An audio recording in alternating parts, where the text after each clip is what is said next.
Buen día familia, ¿cómo se encuentran? Hoy vamos a compartir el mensaje de mediodía, así que vamos a ir al libro de Hechos, capítulo 9, versículo 36 en adelante. Había un creyente en Jope que se llamaba Tabita, que en griego es Dorcas. Ella siempre hacía buenas acciones a los demás y ayudaba a los pobres. En esos días se enfermó y murió. Lavaron el cuerpo para el entierro y lo pusieron en un cuarto de la planta alta.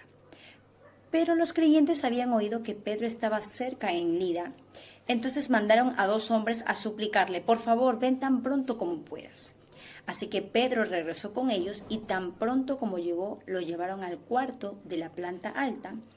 El cuarto estaba lleno de viudas, que lloraban y le mostraban a Pedro las túnicas y las demás ropas que Dorcas les había hecho. Pero Pedro les pidió a todos que salieran del cuarto. Luego se arrodilló y oró. Volviéndose hacia el cuerpo, dijo: Tabita, levántate. Y ella abrió los ojos. Cuando vio a Pedro se sentó. Él le dio la mano y le ayudó a levantarse. Después llamó a las viudas y a todos los creyentes y la presentó viva. Las noticias corrieron por toda la ciudad y muchos creyeron en el Señor. Y Pedro se quedó mucho tiempo en Jope, viviendo con Simón, un curtidor de pieles. Aquí vemos la historia de Dorcas, ¿sí? ¿Y quién era Dorcas? Dice que Dorcas era una mujer que vivía en Jope, ¿no? Un puerto marítimo, eso lo vemos en el versículo 36.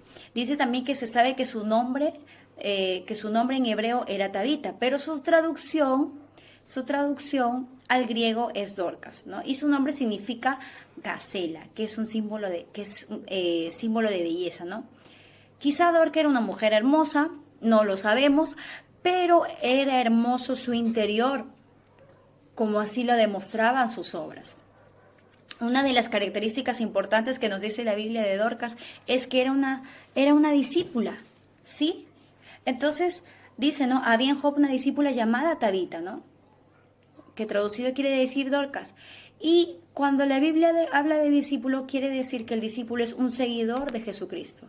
Entonces Tabita había sido una seguidora de Cristo, salvada, perdonada, ¿no? Por la sangre de nuestro Señor Jesucristo, que ya no vivía para ella misma, sino para su Señor. Luego dice, ella siempre hacía buenas acciones a los demás y ayudaba a los pobres, ¿no? O sea, abundaba en buenas obras y limosnas que hacía, ¿no? ¿Qué quiere decir eso? Que ella que abundaba en buenas obras y ayudaba también, ¿no? En limosnas, ¿no? No era solo una ayuda de vez en cuando tenía tiempo, bueno, si por ahí tengo un tiempito voy a ayudar, ¿no?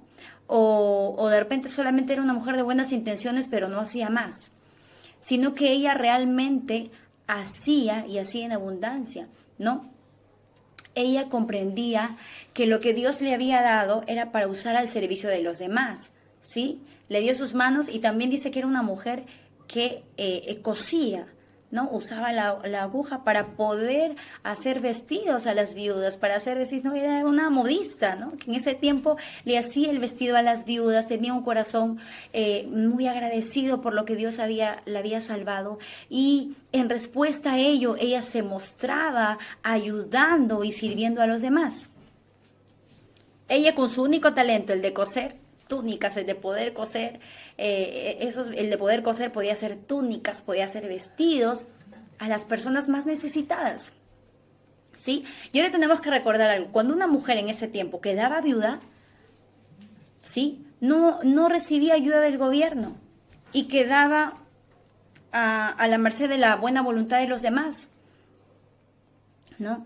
Entonces ella era considerada ella ayudaba a esa gente que era considerada pues una gente necesitada, vulnerable, y usó su talento, usó su mano, usó su aguja para poder hacer los vestidos, para poder hacer las túnicas para los necesitados y para las viudas.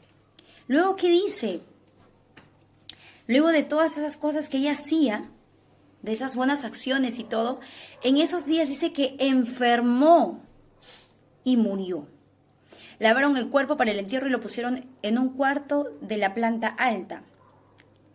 Ella enferma y muere. No se sabe qué fue lo que ocurrió, de qué enfermedad, pero rápidamente agravó y murió.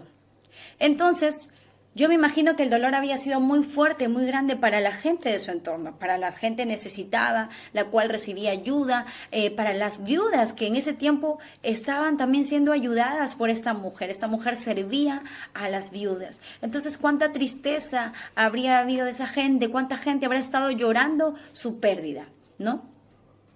Y dice que en esos días, ¿no? Los discípulos de Jope, al enterarse que Pedro estaba en Lida, vemos que también él sana, ¿no? a Eneas. Entonces ya sabían que Pedro había sanado antes ya a enfermos. Entonces dice que envían a 2 hombres, ¿no? Envían a 2 hombres a suplicarle, por favor, ven tan pronto como puedas. Así que Pedro regresó con ellos, ¿sí? La respuesta de Pedro fue inmediata, ¿no? Pedro regresó con ellos y tan pronto como llegó, lo llevaron al cuarto donde estaba ella. O sea, la respuesta de Pedro al recibir este mensaje de estos 2 hombres viene de inmediato y va a donde estaba la mujer que ya había muerto, ¿no? Al llegar a la sala donde habían puesto a Dorcas, ¿no? Tú te imaginas, deben estar ahí todas las viudas, la gente necesitada llorando por la muerte de ella, ¿no? Con cuánto amor enseñando las cosas que ella había hecho por ellas, lo agradecida que estaban, ¿no? Y cómo la amaban. Y Pedro actúa, ¿no? Pedro actúa así como actuó nuestro Señor Jesús, ¿no? En el ejemplo de la hija de Jairo, ¿no? Echó a todo el mundo fuera de la sala, se arrodilló y lloró a Dios. Y le dijo, ¿no? Tabita, levántate. Y ella abrió los ojos. Cuando vio a Pedro se sentó, él le dio la mano y la ayudó a levantarse, ¿verdad? Dorcas abrió los ojos y de inmediato y se incorporó, ¿no? Dios obró a través de la vida de Pedro, hizo un milagro de resurrección. Pedro la devolvió viva a los creyentes y a las viudas, a la gente que estaba ahí, ¿no? Y las lágrimas de aquellos que habrán estado llorando en ese momento se habrán convertido en gozo al ver que Dorcas nuevamente había regresado a la vida, ¿no? Y como cualquier noticia, si yo veo que una persona ha fallecido y veo también inmediatamente el milagro de Dios sobre su vida, de haberla traído nuevamente a la vida, es muestra de que yo voy a empezar a decir lo que Cristo ha hecho. O sea, no me voy a quedar con la boca callada, sino que voy a salir y voy a decir, esto sucedió.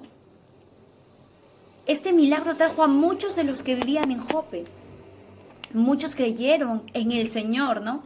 Qué bendición tan grande que no solamente Dorcas volviera a la vida, sino que muchas personas se convirtieron al Señor y llegaron a ser sus discípulos.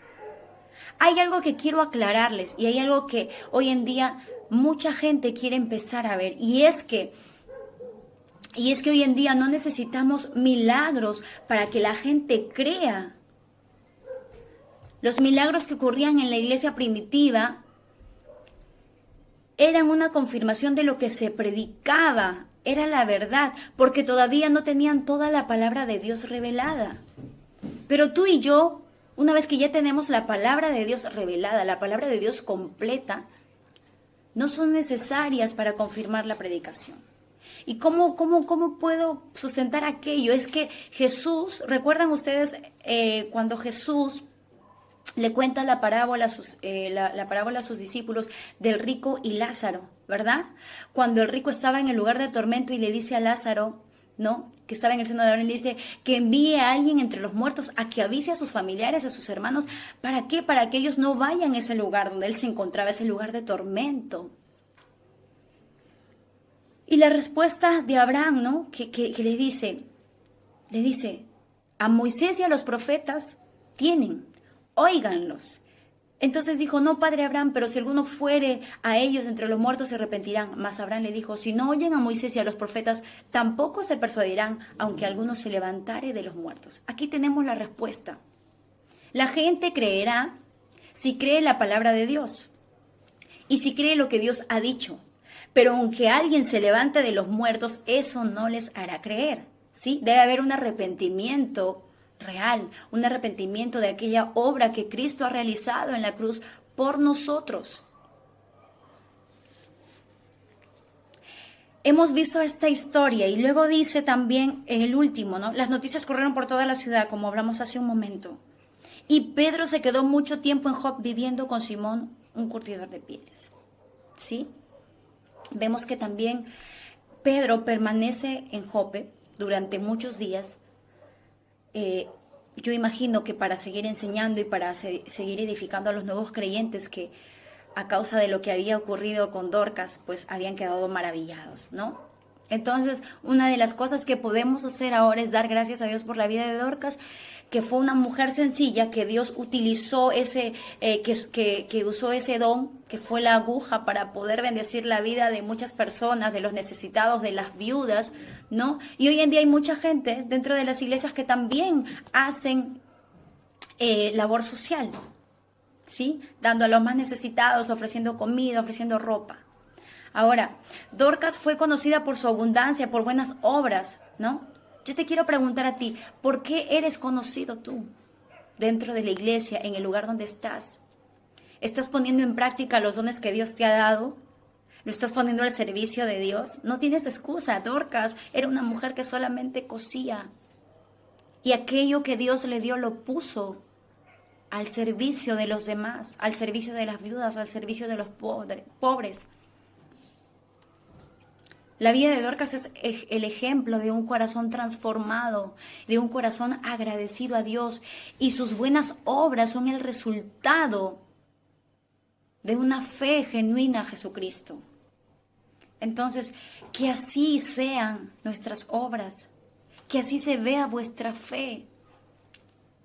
¿Cómo? Por nuestras buenas obras.